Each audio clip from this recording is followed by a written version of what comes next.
second in height only to Salisbury Cathedral. It's a famous landmark in this historic Lancashire industrial town, standing hard by the River Ribble. Since its commercial port closed in 1981, this attractive waterway is mainly used for leisure activities, including sea cadets, fishermen, yachtsmen and canoeists. This location, where it divides Preston from Penwortham, is bounded on the southwest by acres of allotments where the local inhabitants attempt to grow clean, green foodstuffs.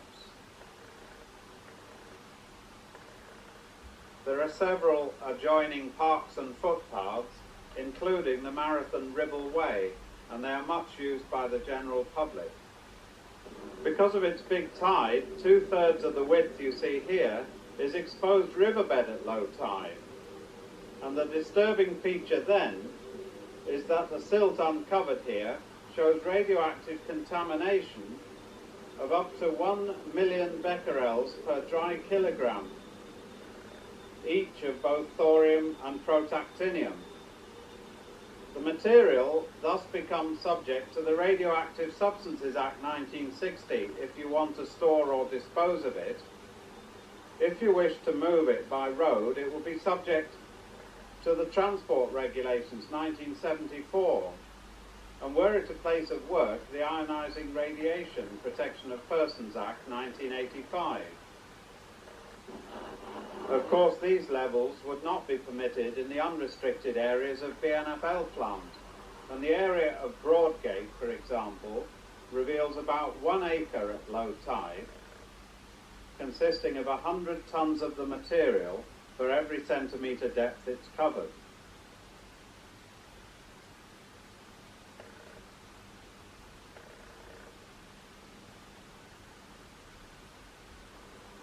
In summer, the dried silt can be carried by the prevailing wind into the adjoining houses.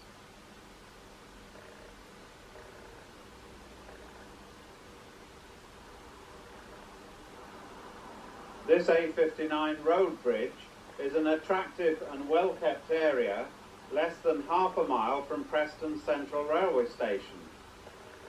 2/3 of a mile upstream, the river passes between Preston's finest, Avenham Park, and Penwortham's Riverside Road Park, complete with toddlers' playground. It is this Penwortham Park that I've focused attention on in this unlikely story of radioactive contamination, as it combines high activity of both nuclear waste and people.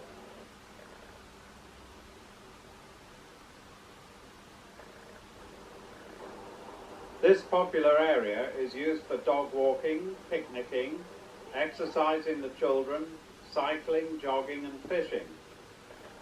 Children play in the silt and vegetation at low tide, especially in the fine weather when it dries and forms flaky crisps. This summer, a large passenger-carrying hovercraft came up the river on more than one occasion, and a better method of dust resuspension cannot be imagined. This enables bystanders to inhale the long-life thorium alpha activity. This particular spot was being used for leisure purposes in 1905, as witness this painting by E. Beattie from the time. Many of the details are still intact, though some of the bridges are now disused. It is these places that most attract children and fishermen.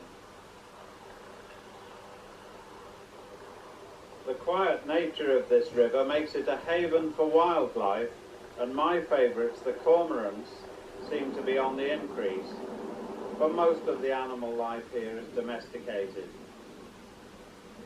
The problem then is that at low tide, dogs particularly, walk into the contaminated silt and take home 4 covered paws, either to lick clean themselves or to leave dust around the house for their owners to ingest.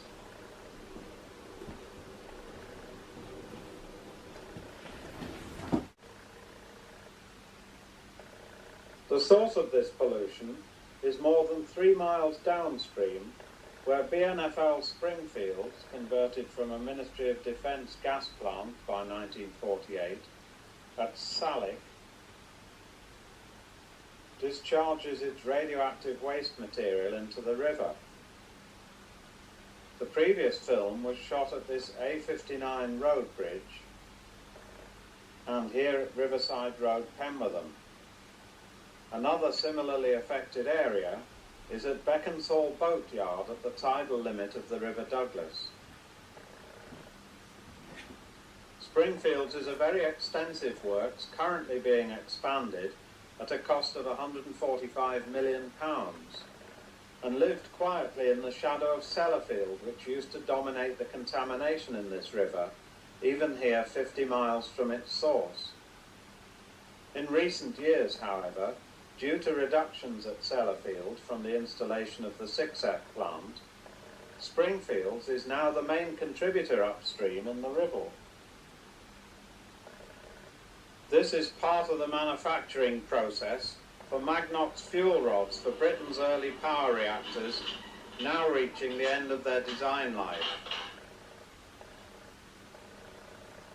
The waste arises from the impurities supplied in the yellowcake refined ore from their customers. It consists mainly of thorium-234. The old license permitted them to discharge 1 terabecquerel per day straight into the river.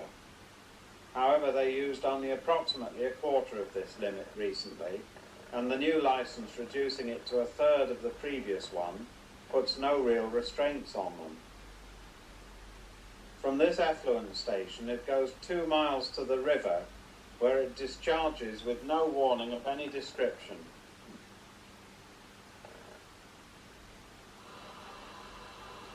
The 2 discharge pipes are situated under a grid only visible at spring tide low waters, but the effluent is often output at such low tides.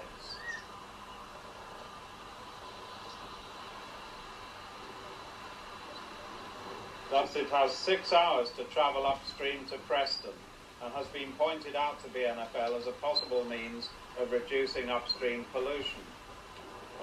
Though this location looks bleak, there are frequently sheep grazing nearby and whole flocks on the opposite bank. The consistently worst location at Savick Brook tidal limit is also freely accessible to sheep as shown, and Beaconsall Boatyard, though of lower contamination than at Pemberton, has a working creek of deep silt where some boat dwellers live.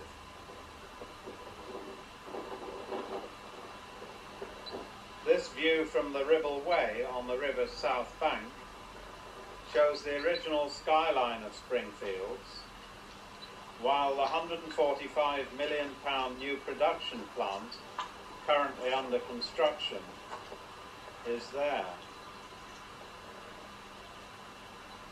However, they claim that even the most economic method of effluent reduction would render their business uncompetitive.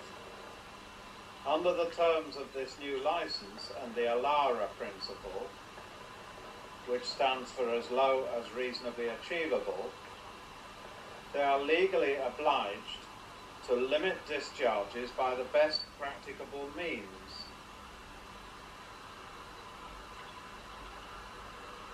Unfortunately, the word practicable allows unnecessary expense for small effective reduction to exclude any further progress. It is this word practicable in the best practicable means around which the debate will have to continue.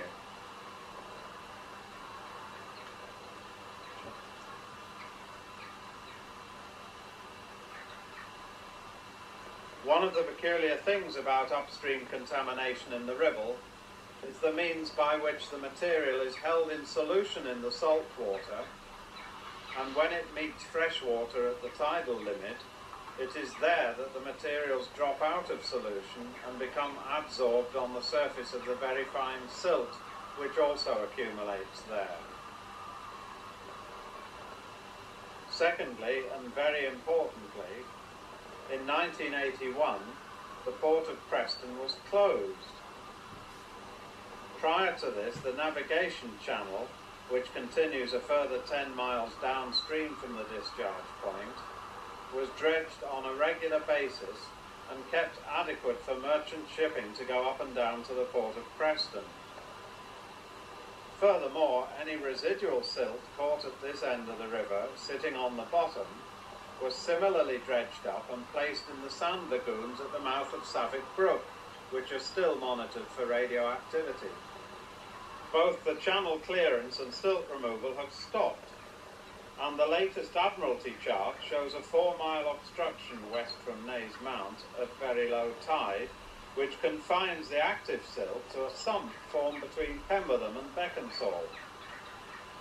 This situation will worsen as the deterioration of the training walls continues. Stream from Springfield, seen here in the background, lies the River Douglas, with mooring for perhaps 100 vessels. There is a boatyard and staff here in another badly affected area. Some permanent dwellers live on board and are thought by MAF to be the critical group for Springfields. But possibly the wildest and loneliest place is at this confluence of the Ribble and Douglas. On this cold, damp winter's morning, it's not the most frequented spot, but is an absolute haven for bird life, as the silted up main channel now dries out at very low tides and provides an ideal feeding ground. It's a treacherous place to walk, as the intertidal area is covered with thick, black, glutinous silt, and it is this silt and sand which was held back by the training walls, now falling into disrepair. English nature have acquired a further 5,000 acres of land just here and made this the largest nature reserve in England, mainly for migrating wildfowl.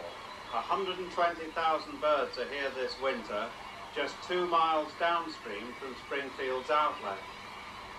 The cormorants seem to be on the increase every year, and on the staging post by the old sand lagoons I've frequently seen 14 roosting at that one spot.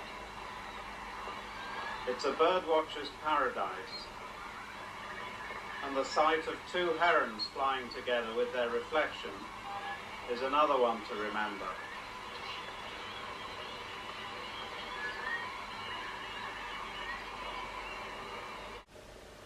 Back at Beaconsall, late on an August evening, lying in one's bunk, it must be a sad reflection to think that not 4 miles away is Britain's first nuclear factory, still discharging its waste as it started over 40 years ago, and casting a long shadow over this peaceful scene.